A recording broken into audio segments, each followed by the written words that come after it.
जो खनन क्षेत्र में होता है उसका कारण हाथी इधर उधर भटक रहा है और जंगल में ना रहकर वो लोग सीधे गांव और टोन और नगर में घुसने का काम कर रहा है। तो सरकार संज्ञान में ले जल जंगल देख रहे हैं केवल सच न्यूज। नमस्कार, केवल सच न्यूज में आपका स्वागत है और मैं हूं आपके साथ भारती मिश्रा। कल यानी 18 फरवरी से झारखंड विधानसभा बजट सत्र का आगाज हो चुका है, जो 19 मार्च तक चलेगा। इस बजट सत्र में कुल 19 कार्य दिवस होंगे। 24 फरवरी को वित्त मंत्री राधाकृष्ण किशोर के द्वारा वित्तीय वर्ष 26-27 का बजट सदन के पटल में रखा जाएगा। इस बजट सत्र की खास बात यह है कि इसे पूरी तरह से डिजिटल और पेपरलेस बनाया गया है। कल बजट सत्र की शुरुआत में विधानसभा अध्यक्ष रविन्द्रनाथ महतो ने कहा कि बजट सत्र केवल राज्य के आय व्यय का लेखा जोखा नहीं है, बल्कि ये राज्य के भविष्य को तय करती है, और सभी सदस्यों से आग्रह किया कि इसको सदन को चलाने में सहयोग करें एवं शांति बनाए रखें। कल राज्यपाल अपने अभिभाषण में सर्वप्रथम उन तमाम विभूतियों को याद किया जो अभी हमारे बीच नहीं रहे हैं। उसके बाद राज्यपाल ने अपने अभिभाषण में राज्य सरकार की उपलब्धियों को गिनाते हुए झारखंड के आने वाले प्राथमिकताओं और भविष्य के बारे में भी जोर दिया। साथ ही केंद्र सरकार से कहा कि वो अपेक्षित सहयोग और संसाधन उपलब्ध कराए। अब देखना यह है कि इस बजट सत्र में सरकार किनको प्राथमिकता देती है और किसे निराशा हाथ लगती है, तथा विपक्ष किन मुद्दों पर सरकार को घेरते नजर आता है। आज बजट सत्र के दूसरे दिन सत्र की शुरुआत से पहले मांडू विधायक तिवारी महतो हाथियों के उत्पात और उससे होने वाली क्षति को लेकर के सदन के बाहर धरना प्रदर्शन करते नजर आए और हाथियों के उत्पात को लेकर के सदन में चर्चा करने की मांग की। साथ ही हाथियों के उत्पात में जिन लोगों की जान गई है उनके मुआवजा को भी बढ़ाने की मांग की। तो वहीं कोडरमा विधायक नीरा यादव धान की खरीद बिक्री में हो रहे अनियमितताओं पर सरकार को घेरते नजर आई। हत्या किया गया हाथियों द्वारा और सरकार नींद में सोया हुआ है।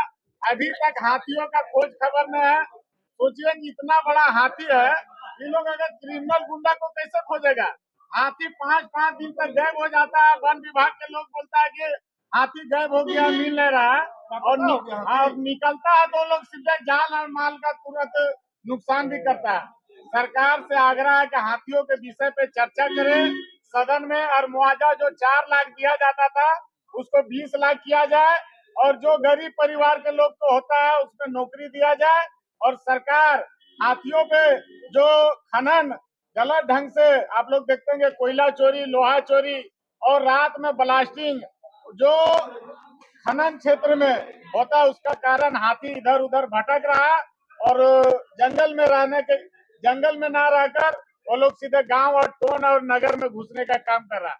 तो सरकार संज्ञान में ले जल जंगल जमीन के सरकार बात करके सरकार बना है और जल जंगल जमीन उजाड़ने का काम कर रहा है हेमंत सोरेन। तिवारी जी, लेकिन एक बात है कि जब सरकार चर्चा कराने को तैयार है तो बाहर धरना देने की क्या जरूरत है। वो तो बोली कि हम चर्चा कराएंगे, हाथी पे आधा घंटा देंगे, बोले थे, लेकिन अभी जब तक चर्चा नहीं होगा तब तक तो हम सरकार को दबाव बनाएंगे। और लोगों का जान माल का खतरा है। अभी हम पूरा क्षेत्र से आ रहे हैं, वो सरकार मुख्यमंत्री जी खुद कल बोले थे कि पूरा घर का मुआवजा मिलेगा, लेकिन 20-20 हजार रुपया मात्र मुआवजा दे रहा। कम से कम जितना घर का नुकसान हुआ पूरा घर बना के देना होगा। कई लोग सरकारी आवास में रह रहे हैं। मुआवजा का राशि 20 लाख होना चाहिए, 20 लाख और एक नौकरी। बजट सत्र है और बजट सत्र में हम लोग चाह रहे हैं कि जनता को सवाल लाए। अभी आप लोगों को हमने कहा था पिछले बार भी कि जिस प्रकार से ये सरकार आम गरीब गुरबा के पक्ष में कार्य नहीं कर रही है, किसानों का हित को देखें। इतनी अच्छी बारिश हुई, फसल अच्छी हुई, आज धान की अच्छी पैदावार हुई। अगर सरकार अच्छे दाम में खरीदी रहती तो वो आर्थिक रूप से मजबूत होते हैं। ये सरकार एक तो लेट से धान क्रय शुरू की, उसके बाद में भी आज बड़े बड़े अक्षरों में अखबार में आए हैं। आप लोगों ने ही दिखाने का काम किया है कि धान खरीद को बंद कर दिया गया। सिर्फ धान खरीद को बंद नहीं किया गया, जो दिए भी हैं उनका भी पैसा इन्होंने नहीं चुकता किया। जबकि हम लोगों ने पहले ही कहा था 95% किसान औने पौने दाम में बिचौलिए के हाथ में धान को बेच चुके हैं। लेकिन कम से कम जितने % भी बचे हैं उसको तो खरीदिए, उनको तो पैसा दीजिए। कल हो करके हमारे पास पैसा रहेगा लेकिन खाने के लिए अनाज नहीं होगा।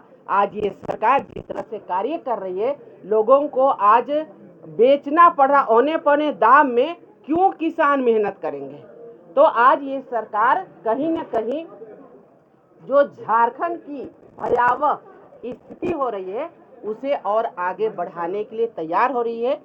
बजट सत्र में हम झारखंड के जो ज्वलंत मुद्दे हैं उसे जोरदार तरीके से रखने का कार्य करेंगे और हम चाहेंगे कि झारखंड के युवाओं का, झारखंड के माताओं बहनों का, झारखंड के बच्चों का, झारखंड के अभिभावकों का भविष्य सुधरे, उनका मान सम्मान बढ़े। सीएम जो बड़ा भाई बता रहे हैं मैडम, केंद्र कुछ नहीं बोल रहेंगे मुख्यमंत्री को बड़ा।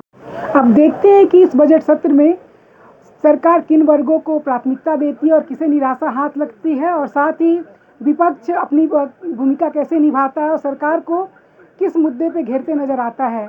ऐसे ही तमाम खबरों को देखने के लिए बने रहे केवल सच न्यूज़ के साथ। मैं हूं आपके साथ भारती मिश्रा।